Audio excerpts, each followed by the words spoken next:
This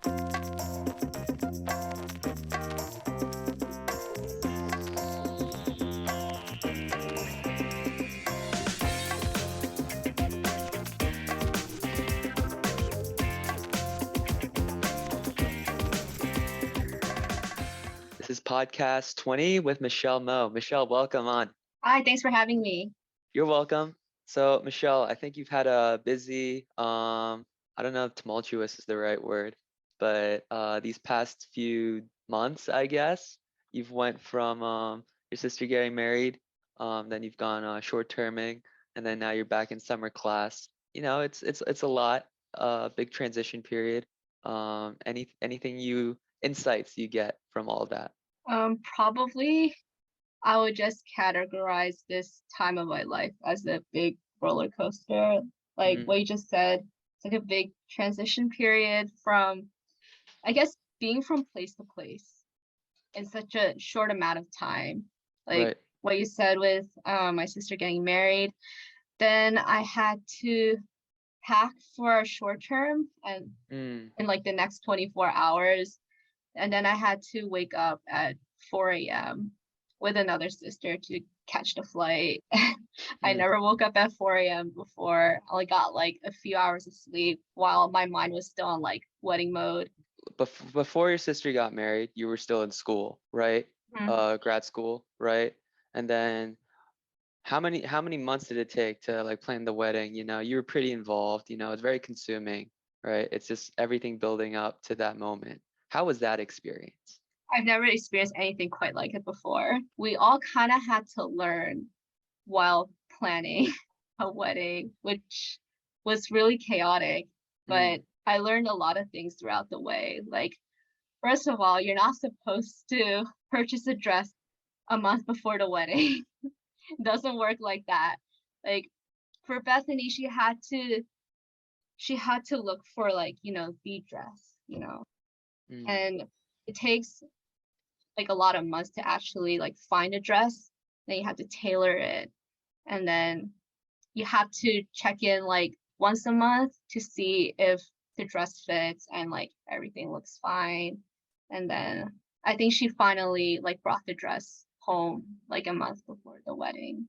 So mm, that was like my biggest memory, I guess, mm, from this whole wedding process. mm. And yeah, I think I started to help Bethany like 6 months before. Six Yeah, at least months. 6 months before the, yeah. I mean, she Wow. got engaged like around Thanksgiving time. So after the short-term training, you went straight back to class. You had a break in between then, or it's like you just kept on going?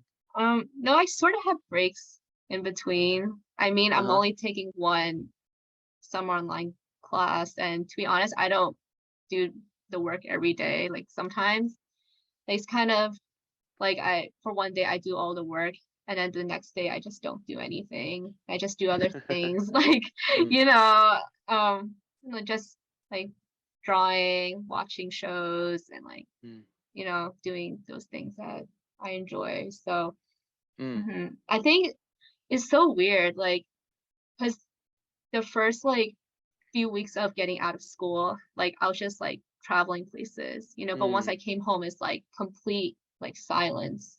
And, Oh. I mean, it's just like me and my parents back at home. And then, you know, Bethany's out of the house with, and You and your it's parents don't just, talk to each other? Is no, there, they do. yeah? Of course, they talk to each other. But Yeah. I I think constantly like, talk, yeah. it's Uh, just different when you don't have a sibling in the house anymore. mm, And me and Bethany are like really close, and but I think we're all going through like a big transition period, like me, myself, Bethany, and also mm, like my parents, because like when I'm not in the house anymore, like they're kind of like empty nesters, and mm. I think they're just trying to move on to that stage of like having like no kids in the house anymore. Once the summer's over, I'll be back at school, and like I know like they'll be kind of lonely here, so they're actually planning to travel like to a lot of Right. places. So I guess since the wedding, the family dynamic has completely changed. You know, before then you still have an older sister, you know, she's still part of the family, but she's married now. She's like I guess biblically it's like you start a new family, right? Or like Yeah. not even biblically, just like the factually, you just start a new family, right? So, and then for your parents, I guess it's just you. Without you, they would be empty nesters. But rewind back prior to the wedding, sibling relationships, right?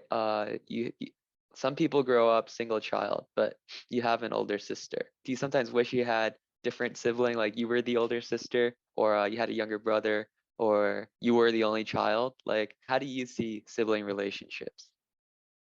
Actually, at one point, like yes, I thought being the older sibling better. I mean, when I was what was it, like 5 or 6, like I always see how like Bethany is always like the responsible one, and she was like always like a second mom to me, Mm, and I never really see her get in trouble. And actually, I was the one that got in trouble a lot because the thing is, like, I was categorized as a good kid by like all my teachers and mm, stuff like that. But I'm a really curious. I was a really curious child, so I would do things that I wouldn't know that's actually like wrong. Like society mm, would view as like wrong, and but mm, I'm just really curious. And then when they see me do those things that are wrong, like they would be like, how dare you? How could you? And then in my mind, I was like, what are you talking about? And that's the same with my parents. When they see me do something that's like out of the ordinary, they mm. they tend to like overreact. I think more so of like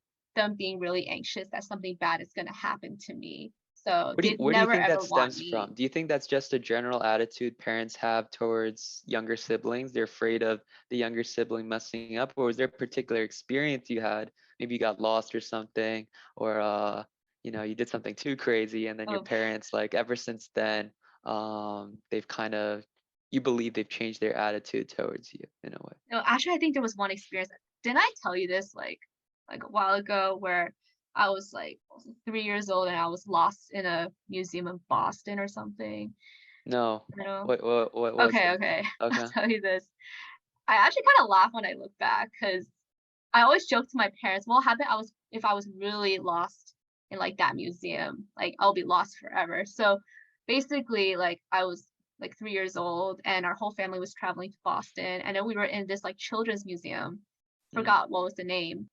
And I think like after we all like finished like looking at all the things inside the museum, I mm, think my parents were like really tired, especially my mom, and they wanted to rest and like, basically just sit down for a while for like, just like 5 minutes. And then my parents said to Bethany, like, oh, take care of Michelle. And I think like Bethany took me to like a nearby playground that was like still like next to a museum. And then my parents were just like watching from a distance. So it was still fine. mm, But I think like my parents didn't watch for like a hot second. And then I don't know what Bethany was doing. She was supposed to watch me. But then mm. like the next like 10 seconds, like I was lost. Like Bethany completely lost me. Oh And wow. then I think Bethany like panicked. She didn't know what to say. And then like my parents realized I was gone.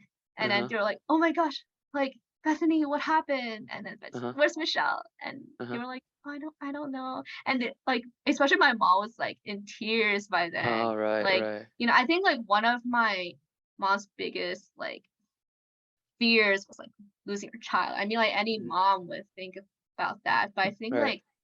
I think especially for like the younger sibling, there's just something else. Mm. And How old were I you then? think I think it was like I was 3. 3. I see. Yeah, So you could I walk just and like run around walked at that off, point. you Right, know. right, right, right. Because And if you were then 2 or younger, yeah, you could only crawl off. But then at yeah, 3, you could walk off. Right, yeah. right. And then I Yeah. think I was lost for like 30 minutes. And I think they were like, Oh. I think, yeah, It up was to the most 30 panic minutes. 30 seconds of their life up to Yeah. that point, right? Yeah, I Yeah. get And then you. like they couldn't find me. And I don't know why they didn't like get a security person. Like they need to ask Mm. my parents like the story again. Uh-huh, And then right, I right. think suddenly I think a stranger was actually found me. I think it was like some like elderly dude and he just had me in his arms and then he was like, yo, is this your kid? Uh-huh. I guess because Oh. I think we were the only Asian person in the museum, you know. That And works, then my mom was works. like, "Oh my gosh, yes, that's my kid." Mm. So, and I think from that point on, like my parents will always tell me this story for some reason. because I think they never like me when I'm like running off or like when I'm Mm, out of their sight in a public place, whether it's in like a supermarket or like, store or like a mm, library. They never liked me like to be alone. So I remember since like when I was like, yeah, from that point on, I always carried a walkie-talkie. Like my dad gave wow. me and Bethany the walkie-talkie, and they were wait, and then he put like a lanyard around us, and like we'll have the walkie-talkie right here. And then Interesting. and then whenever we would go to this buffet every Mm, Saturday, and then after that we would go to like maybe Target and like mm, PetSmart and like that was like our Saturday evenings. I had a lot of good memories with mm, that. But we will always have the walkie-talkie with us. And then my dad was like, always press the button and be like, always tell us mm. where you are at a certain like, location, Right. Like that was like my memory of just whenever I'm out of the house, I'll always have the walkie-talkie, Mm. except public school. So the experience had deep implications. And so this walkie-talkie, when did you have to have it until? I think my last memory was till like 10 It was like 10, or but it like wasn't like high 11. school still. No, because at I that point I see. already had a phone. Oh, So right, right, right. yeah. I see. And And so the yeah, phone I kind of think replaced the yeah. walkie-talkie. And yeah, we'll always bring it like for travel too. Like Mm, every like 2 to 3 years and we will go to China like every summer mm, and to visit, I think, yeah, my grandparents. And yeah, we will always gotcha. carry like a walkie-talkie. And yeah, my mom will always get really worried that we'll get kidnapped in China. Oh yeah, because it's I guess.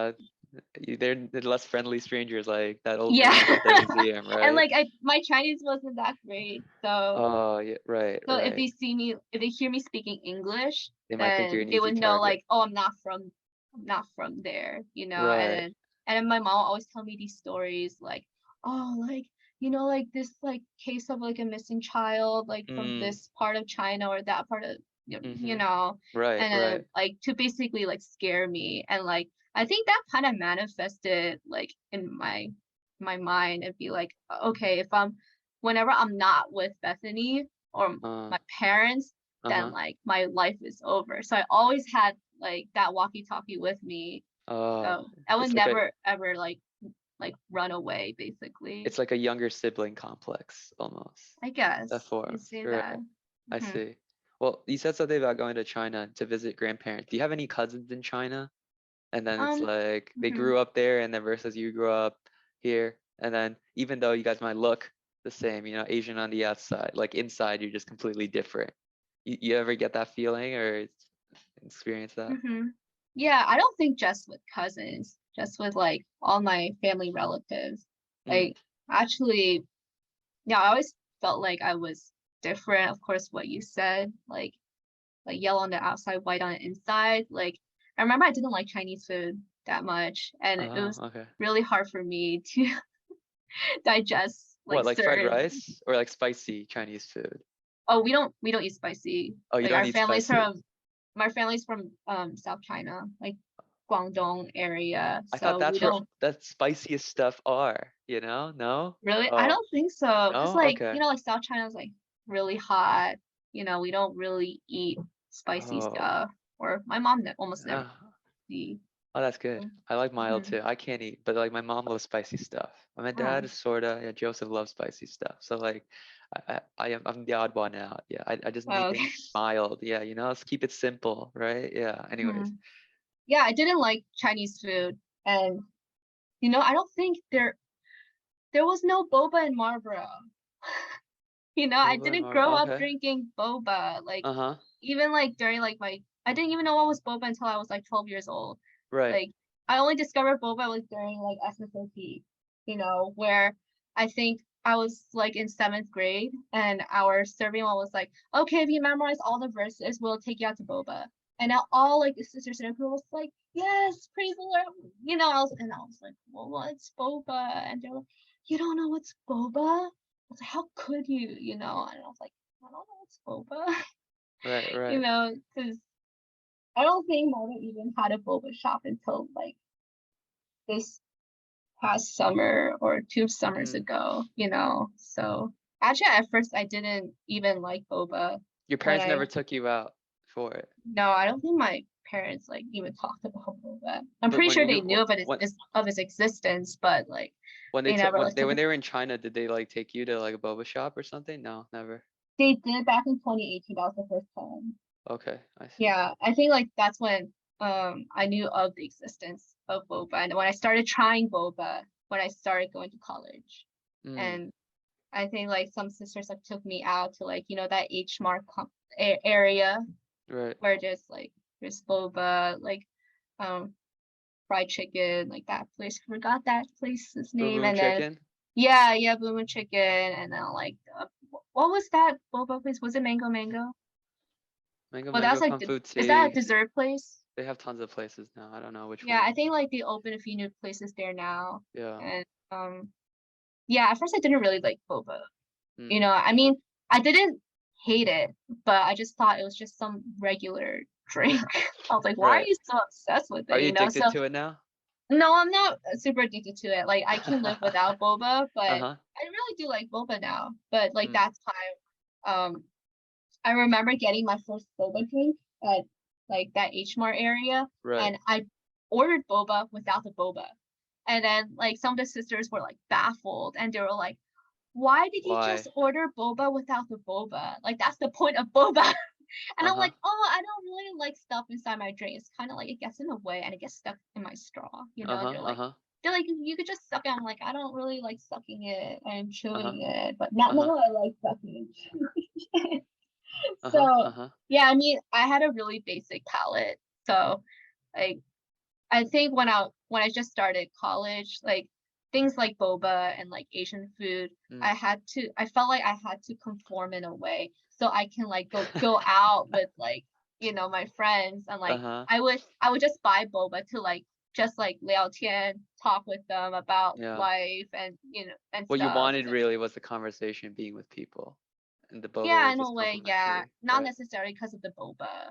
Yeah, And I was right. thinking like, I still think boba is expensive, like $5 for a cup. Like, come on. Uh-huh. Uh-huh. I Someone mean, could yeah, only get it's hard to more. make boba, but yeah, and I think Uh-huh. like it was like that culture, I guess, of just like getting boba and like Right. talking. I didn't like that at first. And I'm like, Mm. why do you have to get boba in order to talk? We could just talk right now. So I guess I see. like I feel like getting boba is like like actually like uh, one of the main parts of the Asian American identity now. It's not just with boba, but just with like I think like food in general, like reclaiming like certain stuff and be like, yes, I like my culture now. I like being an Asian American. I like being Chinese, Japanese, Korean, like Mm. Vietnamese, by like liking stuff because I think a lot of us admitted that we didn't like certain stuff like when we were little. Like what I just said, I didn't like Asian food when I was Uh, little. I only had a palate for American food, but now it's like I've caught myself like a lot of times um just saying to myself like yes, like I've accomplished like right. a milestone, like oh now I like Chinese food. Now I like dim sum. Now I like boba. Like I guess I'm a better um Asian person. Yeah, in a way, initially I felt like kind of relieved that I like those things now, but at the same time, it's just like it kind of made me sad. It's like, oh, is that what makes me me? Just like That's liking where I think certain I'd stuff. know. I don't think so. You don't Yeah. think I so? still think those two things are too shallow. Like Yeah. if you didn't like boba or you just Hmm. wanted to talk to people, like that's actually you. You ever like hang out with your cousins and then it's like the way you think and they think is just completely different, or like you can't communicate because of language barrier, like that, Yeah. something like that. Hmm. Yeah. Actually, like sometimes my parents would translate, and like Bethany's Chinese was always better than mine, so she will understand at least like 50%. And Mm. actually, with our relatives, we don't speak Chinese all the time. We speak Cantonese. Oh, okay, so Yeah. third Hmm. language almost. Yeah. So I understand some Cantonese. Do you guys speak Chinese at home or English or a mix of both? Um, a mix of all three, Mix of all English, three. Chinese, and Cantonese. But I'm not fluent in Cantonese or Chinese.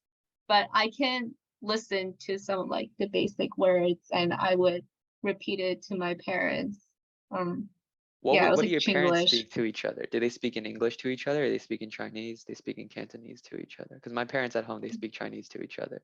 Or if Mostly they Cantonese. mostly Cantonese. Yeah, Okay. that's actually both of my parents were from the same town. Uh-huh. So, and you know, we speak Cantonese there. I So, see.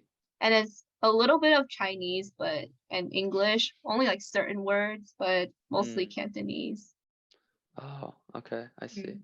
Because yeah, my parents, unless they know Joseph and I are next to them, they don't want us to understand what they're saying, then they'll speak in Taiwanese. But otherwise, they just speak in Uh, Chinese completely. And then we don't speak really English in my house, unless it's just me and Joseph talking. actually, Uh-huh. that what you just said remind me of both my parents, they actually speak like a local dialect too. It's called like Xinhuinese. That's a little similar to Mm. Cantonese. So actually, like my Cantonese is not that standard, 标准, Oh, no. okay. Yeah, Because yeah. I think like some of the words I say in Cantonese is like the pronunciation is not that like clear. Right. Like I think there's just some certain words where that's actually Xinhuinese, and my mom would be like, "Oh, don't speak that. That's Xinhuinese." It's like Oh, 不好的, interesting. It's Huh. just, and then she'll be like, "This is how you say it in Cantonese." I'm like, "Oh, I never knew that." So, because I think Gotcha. I always grew up hearing like they like my mom and like my grandma and grandpa, they would actually speak in Xinhuinese. Mm, So like I would get those two mixed up sometimes. I see.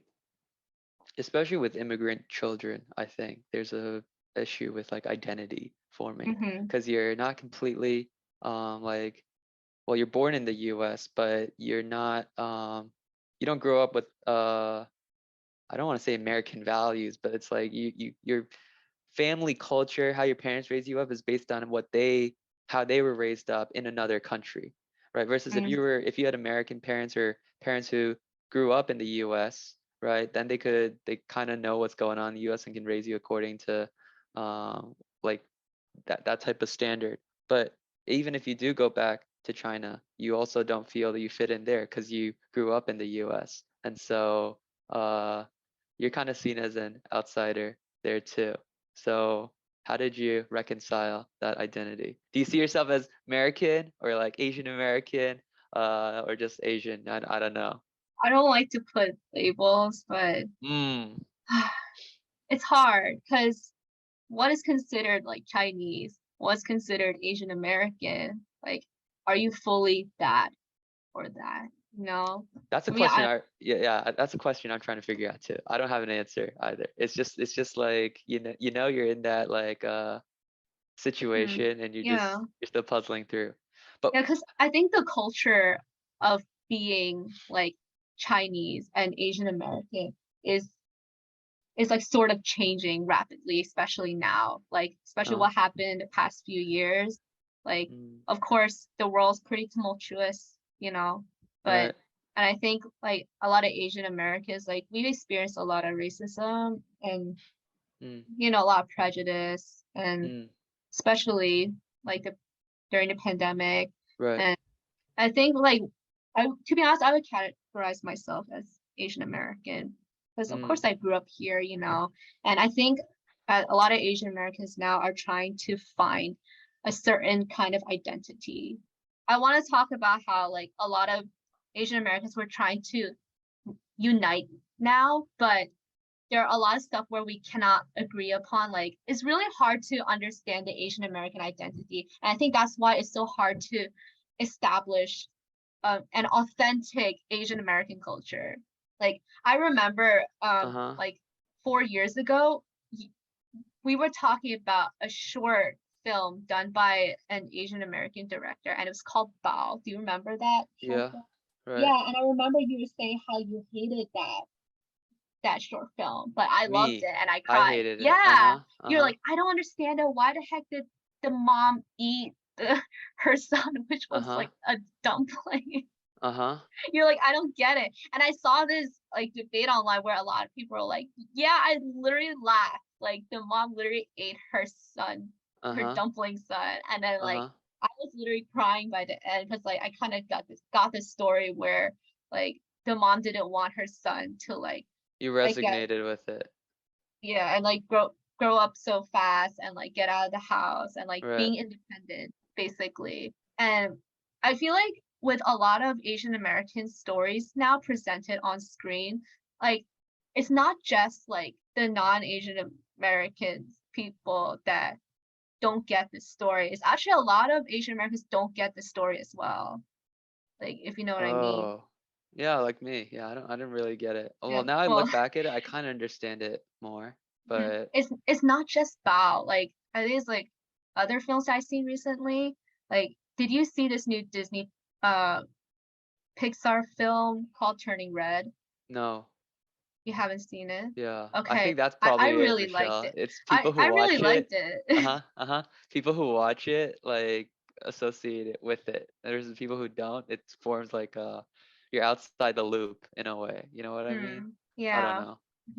But also it's like I've talked about this film with a lot of my Asian friends and like half of them said they really loved it and the Uh-huh. other half said they didn't like it at all. Hmm. I think that's so interesting. Why don't you think China is as romanticized as other Asian countries like Japan or Korea?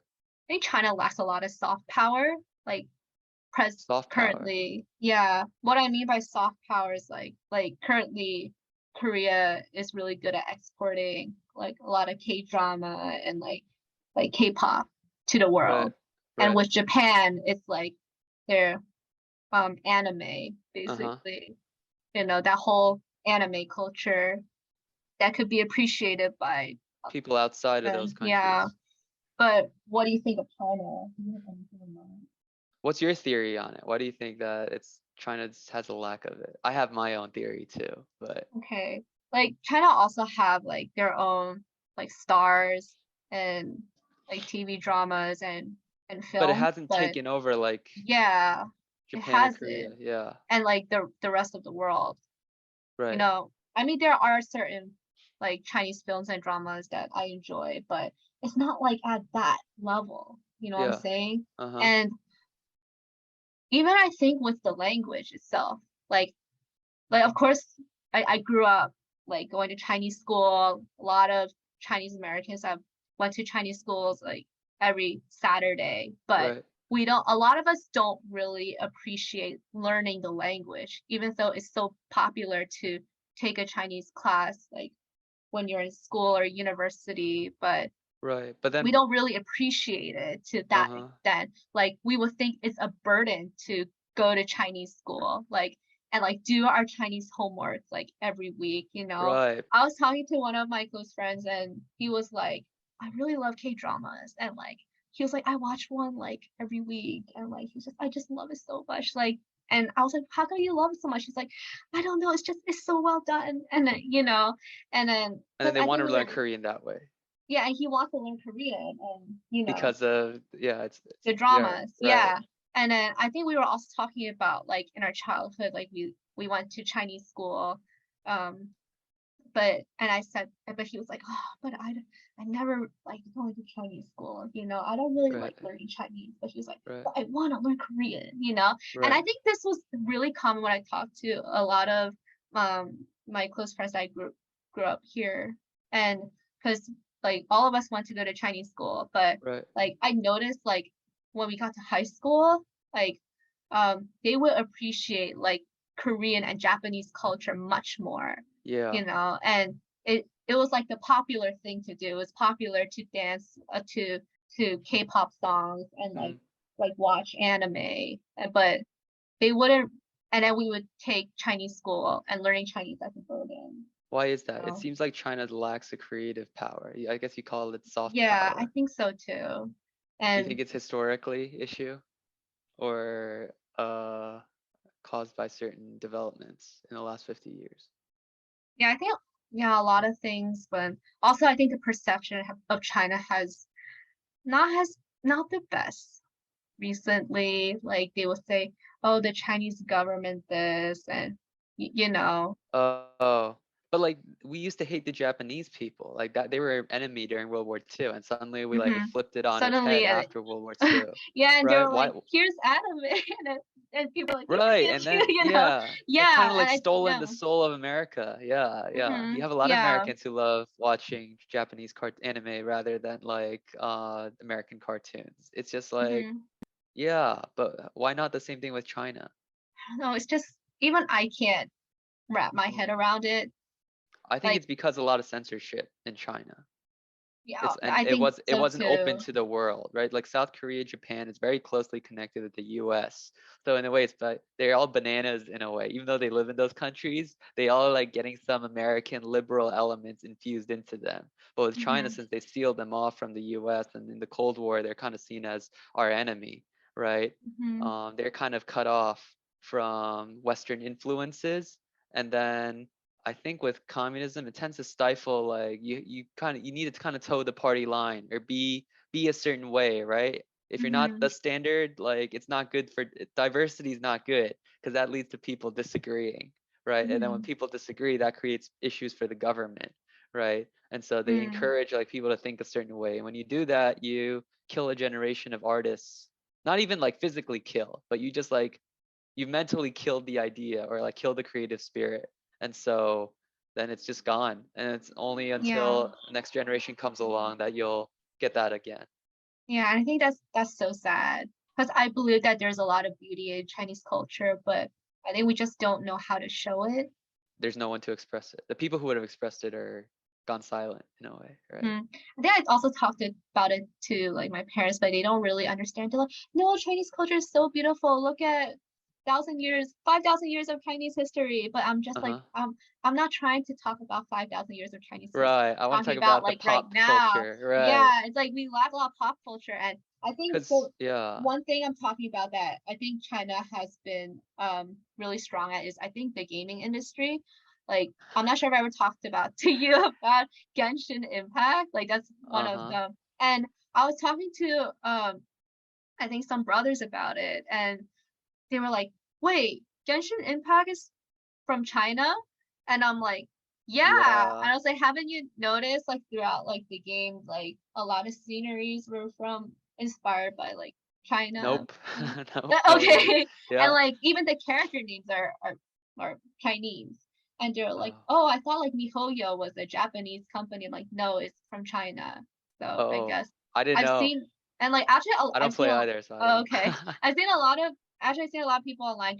They're trying to like learn Chinese because of Genshin Impact by like knowing the Oh. names and the places. And I'm like, oh, okay, that was pretty good. But I think other than that is I think generally I still see people get like really excited when you talk more about Japan and Korea. Like if I say to let's just say I say to somebody like, "Oh, I think I'm going to study abroad in like let's just say Japan, Korea," and then they're like, "Oh, that's so cool! Like you're gonna see like That's But if hip. I say Yeah. if I'm going to study abroad in China, like, oh, okay, okay, Yeah, like right. right, yeah, Uh-huh. Uh-huh. yeah. And I think it's kind of sad because you're not really seen as like that like cool, Uh-huh. Hip. right? Yeah. Yeah. Yeah. When people see like maybe an Asian person in Mm. America, they'll always assume like maybe, oh, you're Chinese or something, but we'll have it that person is like, no, like maybe I'm Filipino or Japanese or Korean. Korean, right? Right. Vietnamese and but like I think to the eyes of like other people, they don't really see that because like Asia is like so big with like so many Mm. countries, right? Right. So Right. yeah. We all Mm. look alike. Yeah. I feel like to be honest, we're all still like trying to figure it out, Mm. basically. But Right. to be honest, I don't think we should be so hard on ourselves. And I think we will always have some sort of identity crisis, I guess, but I hope things will get better, or at least I think like from what I see, like people are trying to understand each other more, even though there are bits of racism and prejudice like here and there. But Do you I think think that comes from because we try to group people? Like if everyone just saw Michelle as an individual or Austin as an individual, regardless of what they look like. But it's just like once you get along with people, people might go like, huh, you don't fall into the typical Asian role, because like people before they meet someone, of course, like we start judging them even before we meet them in a way, right? It's just maybe even unconsciously you form like an idea about what they might be like, right? It's not until you actually get to Yeah. know them that you realize this person has characteristics outside of what you thought like the group that they belong to Hmm. usually exhibit. I don't know, is it we just got to create our own identity in a way rather than try to like before this you were saying that you don't like to put labels on people. Maybe this is the solution. Like you don't label people a certain way, and then Hmm. you just get to try to get to know someone just because of common interest or you're in the same class and try to make the most out of it that way. I've seen a lot of videos on YouTube, Mm, TikTok, of course, but the things that we care about here, of course, is not the same in Asia. Like, for example, a lot of Asian Americans, they experience maybe a lot of discrimination. Like, let's just say how we look, right? Maybe we okay, might sure. look really foreign to people, and Mm, I think a lot of our, I guess, our features are were like really being looked down upon. Think like maybe they will make fun of our eyes, like it's really small. Like I think like a lot of my friends have gotten that comment mm, before.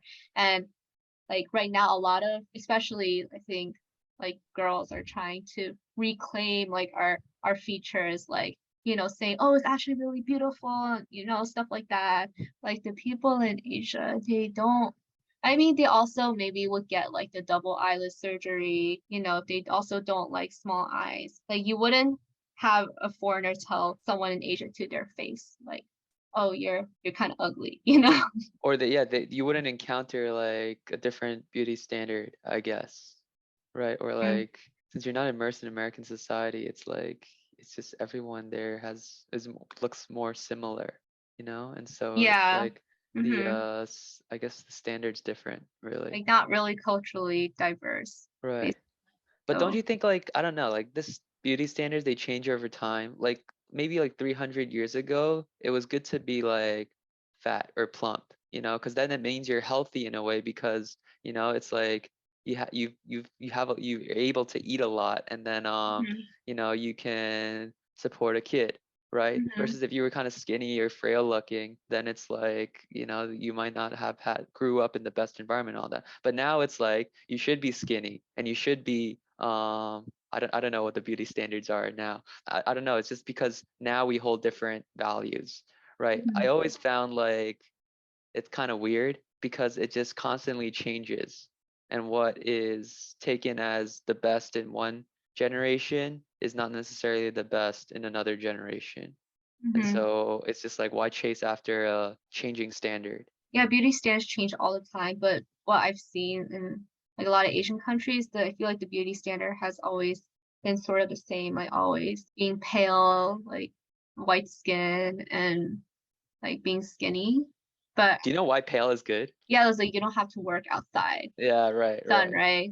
That Yeah, means right. poor, right? But if you like work inside, you're Or you don't rich. have to work, then you're Yeah. rich. Right, hmm Yeah, but of course things here in America are different. Like I feel right. like even though there are like a lot of beauty standards here in America, but they're not as extreme as in Asia, I think. Like if Mm. I go back to Asia, I'll be considered like not skinny.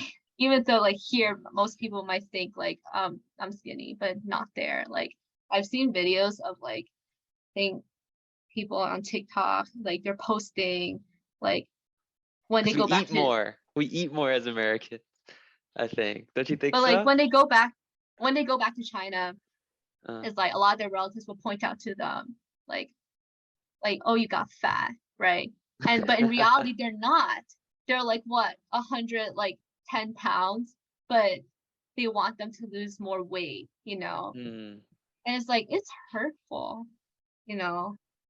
They may just eat less. I've heard also like people travel and then like they want to get like a large, like, I don't know, a large size meal, right? And then their large size meal is like a small size meal to us Americans. It's like the portion sizes are even different. I So don't if we know. naturally Mm. eat more, like we'd be bigger. Just Well, yeah, because, the portion you know, size here is much more, but right, yeah, right. mm, And so that's probably because their portion sizes are much smaller. And so hmm to them, like of course we'd be fat or big, you know what I mean? hmm I I don't don't know. know. I Like don't know either. Yeah, it's like hard to reconcile. I mean, personally, like the standards here in America and the standards in Asia, because they could be like to the extreme. Basic. I just really don't follow that set of standard. My standard is like healthy. If like you ran a race with your cousins in Mhm. China, or you did some sports, would you be out of breath faster than they are? I don't know, it depends, It depends. I I see. guess. I think the Hmm. beauty standards for a guy is way different than a girl. I don't think it's unless you're a certain type of guy, I don't think it's beauty standards. More like physical, how many push-ups can you do? Or like I don't know, like with my cousins in Taiwan, they always want to know how many push-ups I can do. And I always lose. They're in better shape than I am. So even if they Oh, eat less, or they're I don't know, it just seems like they're healthier than I am. They can run longer than I can. I get out of breath faster than they are. But maybe it was I just didn't exercise as much when I was in middle school or high school. But anyways, it's just that's the standard I hold. I don't know if all guys hold that type of standard, but yeah, I anyways, think we yeah. girls like we don't have push-up competitions. Yeah, So I wouldn't expect yeah, we that. don't. Yeah. Actually, that leads to the question: harder to be a guy or a girl in society? What are I expectations you think are wanna set on girls in society? I wanna The say girl. beauty? I You wanna want to say girl? Uh-huh. yeah, especially as a thing. I think for a lot of POC girls, it's harder for them. A lot of maybe also societal expectations, cultural expectations, also like I guess also beauty standards as well. And I think if you're raised in a more, I guess, a strict household, I think you Mm, might feel like you have less freedom as a girl. mm, Mhm.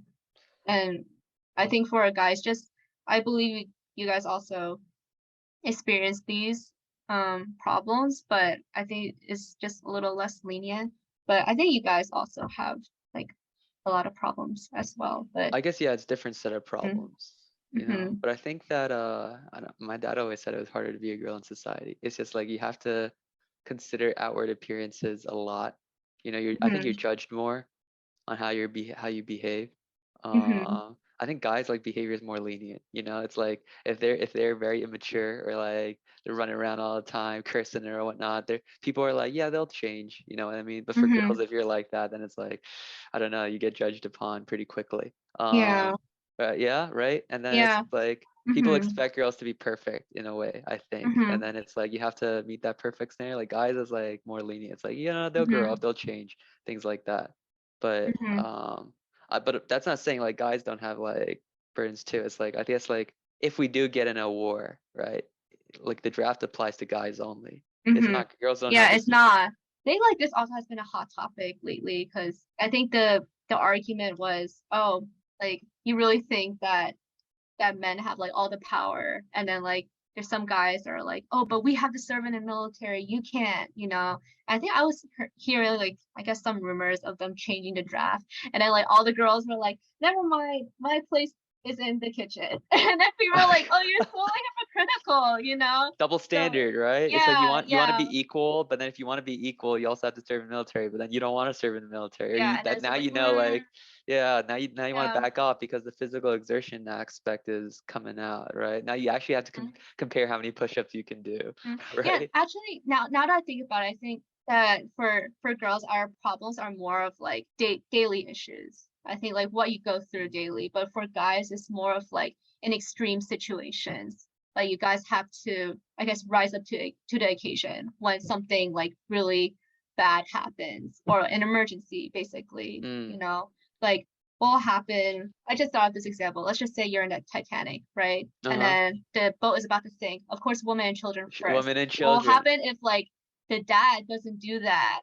right? And then like the dad like Yeah, you rescues look himself, and then everyone like no, they'll coward, yeah, you're a coward. Yeah, but if coward, you're a right? girl, you're not, right? Right, right, right. Is that Hmm. a good thing, bad thing? I personally think it's I don't know. I personally think it's good. Women and children first.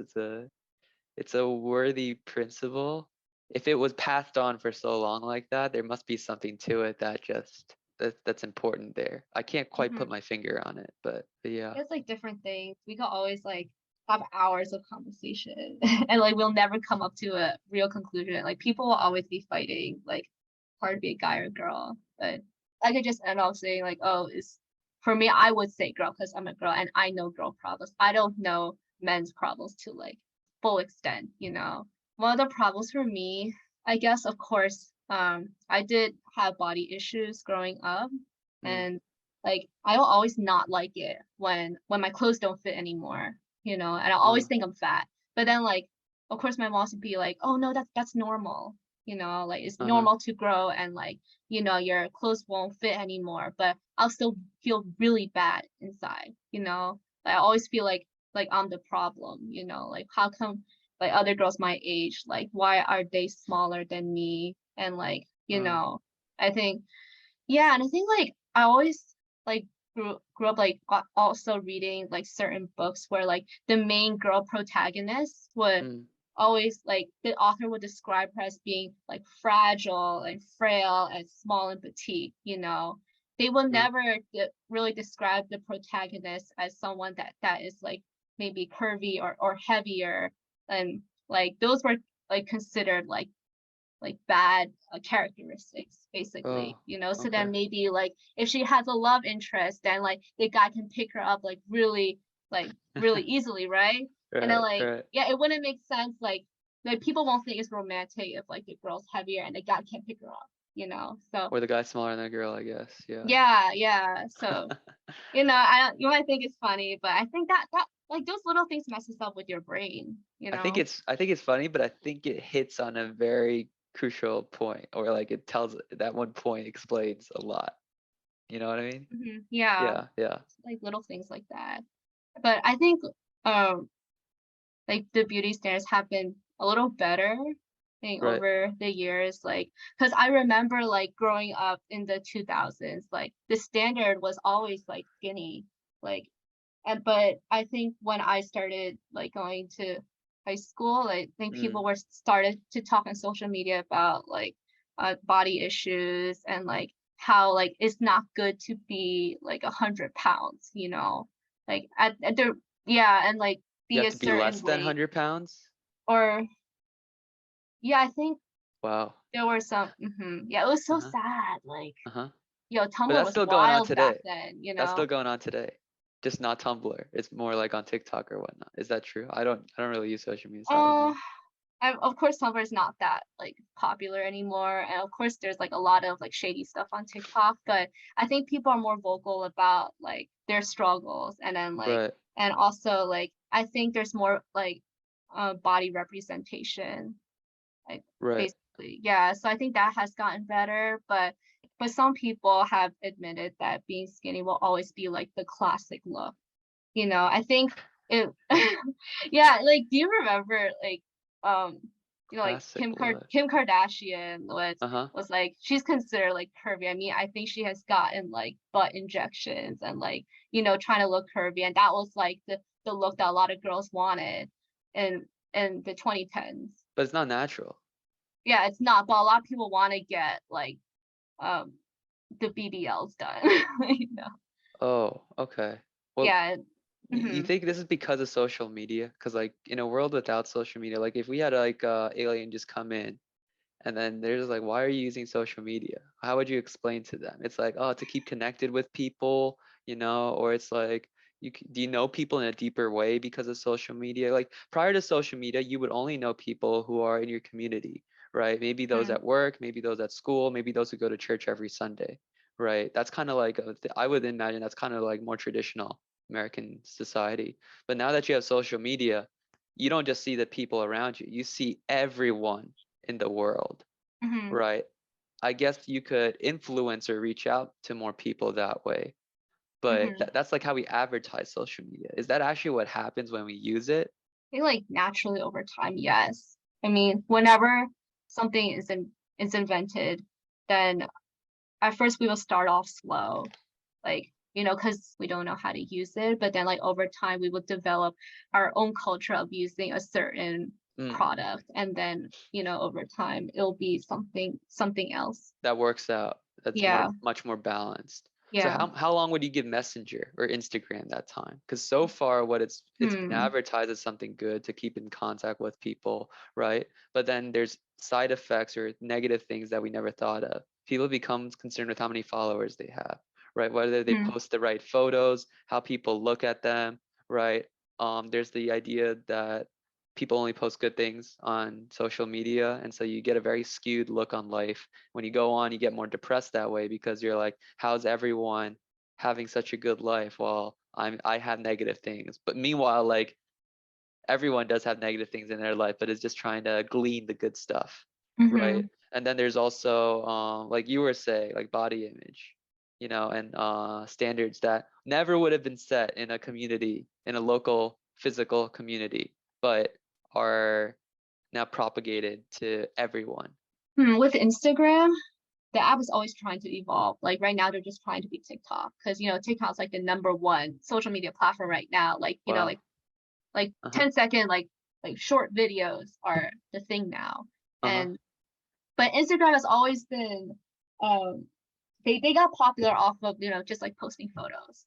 I Right. mean that's still popular now, but I see a lot of like creators, influencers, and even close friends like they would rather post videos now. So if I feel like I would give Instagram another mm, probably the rest of the decade. 10 years. Yeah, if yeah, I'm just curious to see how they would evolve for the next 10 years. And then maybe after that, I believe there'll be another social media giant that would take over. But then So would it be better? Would it be better? Like, do you think these issues with mental health and the lack of physical human interactions, like these would be solved by 10 years from now? I don't think Would it they can work ever it be out? solved. Like I feel like the only one solution is to not have it. And like, Mm, because nothing can be absolute or 100%, if you just like shut it down, basically. But of course there'll be a huge like there'll always be people that would be like, no, don't shut social media down. Like we need it. But right. it's so hard because now I feel like social media is not just social media anymore. Like some people like they actually like they use it for work and like Yeah. professional purposes, right? Right. Like, and that's how like we connected during the pandemic. Like, what would we do without like Zoom or social media Right. Texting without or during the things like that. pandemic? If Yeah, you can't meet in person. yeah. Right. Like how will we find other things to do, like hobbies or I mean, of course, like I like baking bread was the thing during Oh, the really? pandemic. And Okay. yeah, did you know that or No, I didn't know no? that. Okay. I live I've under a seen it rock. all over social media and like drawing, painting, doing puzzles, like Uh-huh. that was like the Oh, I did beginning of the puzzles. I didn't pandemic. know that was a Yeah. thing though. I just did it because like there's a Yeah, lot and of then puzzles people to will do. post it and be like, wow, this is like the first puzzle I've done with my family in years, Oh basically. wow. I So, see. I see. but Gotcha. I don't know. To be honest, in the future, I'm not going to. I don't want to post like my kid if I ever have a kid. Like I don't Ah, want to like post them on social media until like they reach a certain age. Like I've seen a lot interesting. of mm, like young parents, like they would post like a picture of their baby, Uh-huh. but I feel like for privacy purposes, I don't know if I want Right. to do that. Like Ah, I right. actually read like there's like actual like pervs on the internet like that Yeah. would like save like those photos, like they'll do shady stuff with them. Like I don't want like my kid to go, there's Yeah.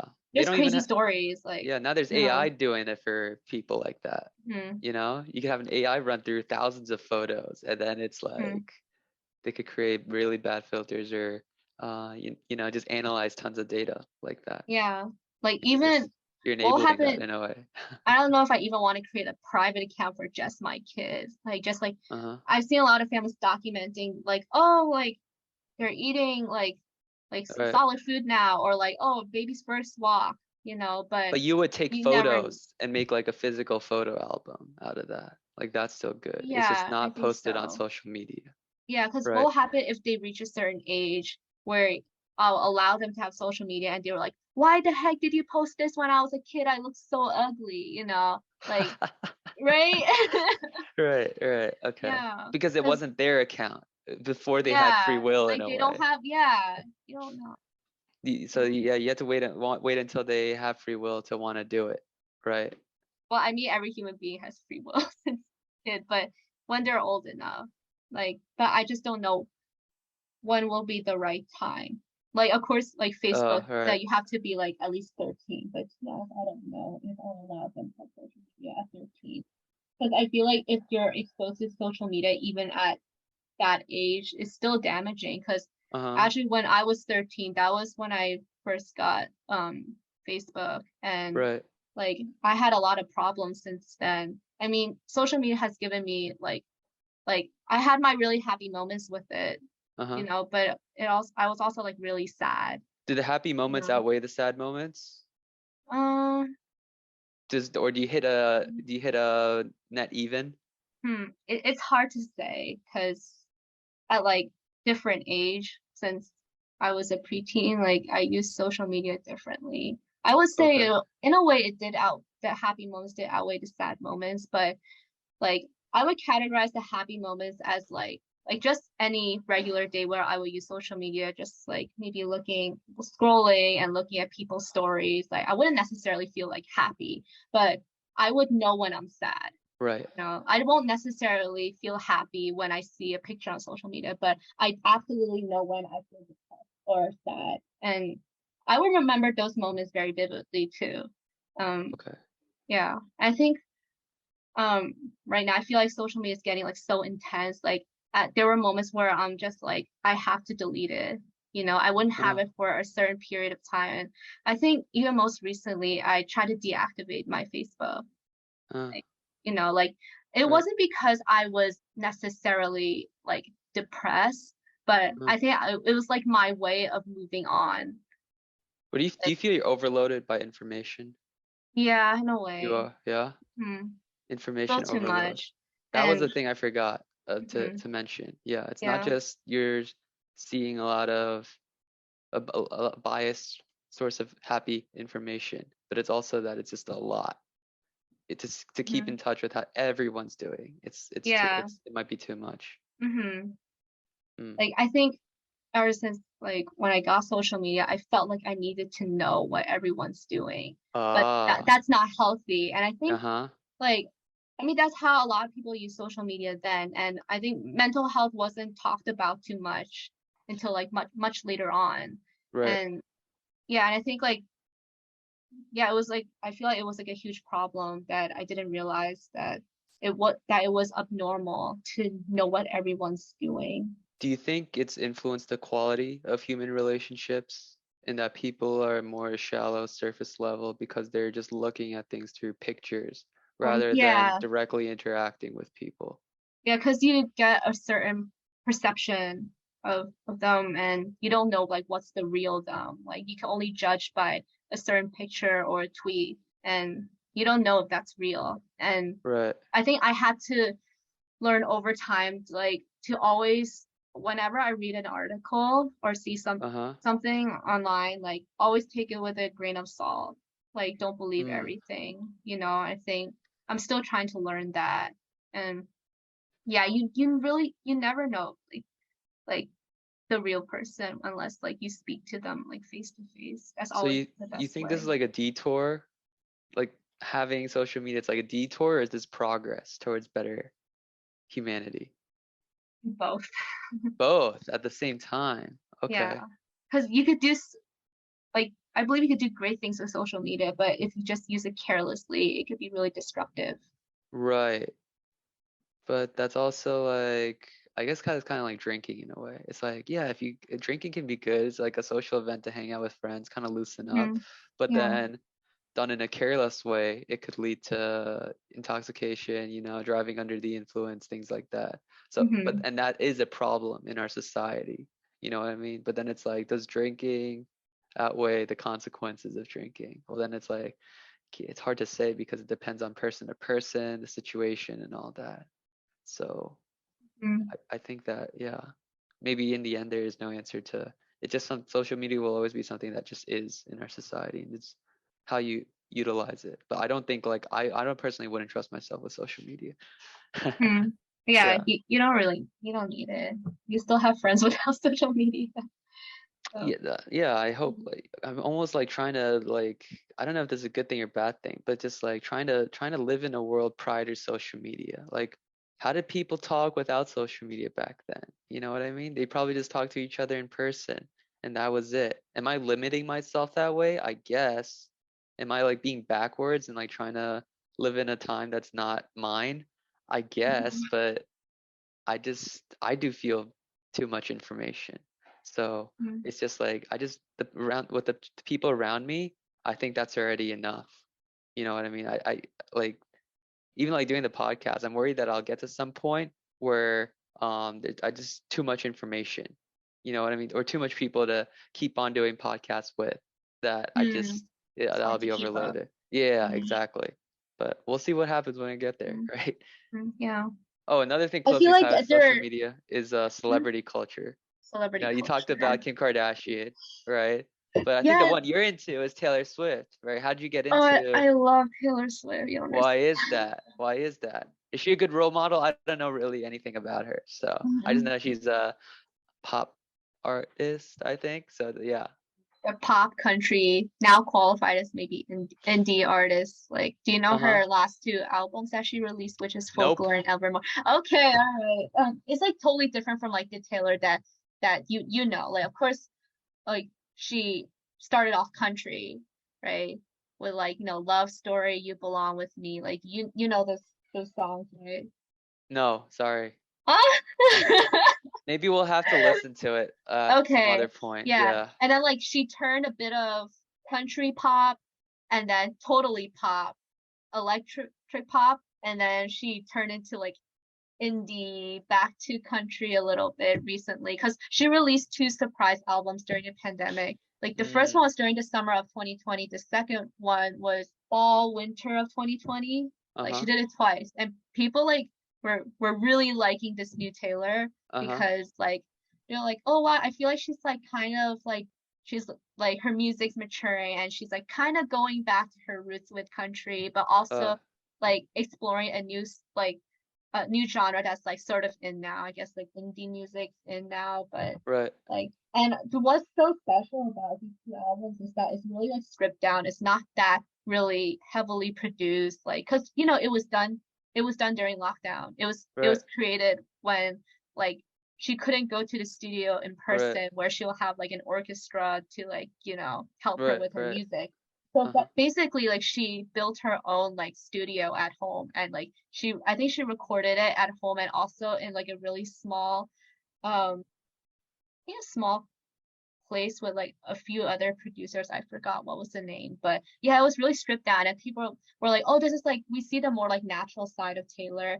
And also like the two albums were really captured the feeling of being in a global pandemic and lockdown. So that's what, Mm. and she's like what 32 years old now. So people are like, oh wow, like her music is maturing and like Right. Why you Taylor know. Swift over like another celebrity, like Kim Kardashian or who's another famous? See, I'm not that into celebrity culture. Or like Elon Musk, or I don't know. Musk is a guy, so I don't know if you know. Yeah. So They're not like musicians. They're like different area of yeah. celebrity. Well, why did you? What made Taylor Swift stand out for you versus other celebrities? I mean, first of all, her music is so beautiful, Uh and huh. I mean, most of her songs are like love songs or like romantic, but of course, like I don't know what it's like to be in a relationship, but like the way like she captures the feeling is so well done. Like Uh huh. her songs are not. I think it was initially like geared towards like I think like young teens, Young adults. Oh, young teenagers, and teens. then like Okay. but now like everyone loves Taylor Swift. Uh huh. Like people will say like oh like her music. She's a lot of people are saying now like she's like up to the Beatles level of music I and see.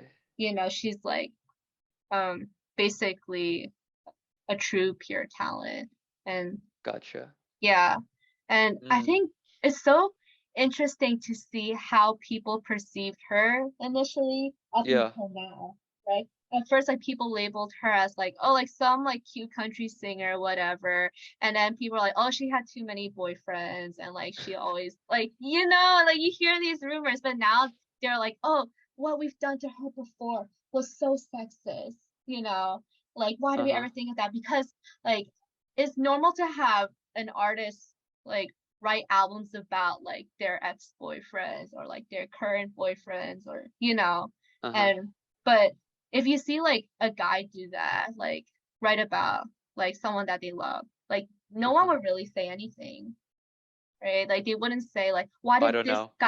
why did this guy date like so many girls? You know, like you don't Uh-huh. really see that in the media. But like with Uh, Taylor Swift, it's kind of like that was like the butt of the joke. Like, oh, she has like a boyfriend like every month or something, you I know. see. So, I but see. now people are saying that, oh, that's normal for like a young woman to date until like she finds like the one, you know, that's like the narrative now.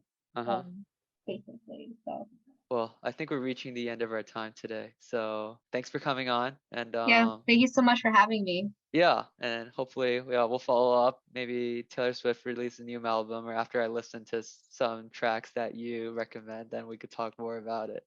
All right? Okay. Okay, bye. Thanks, Michelle. All right.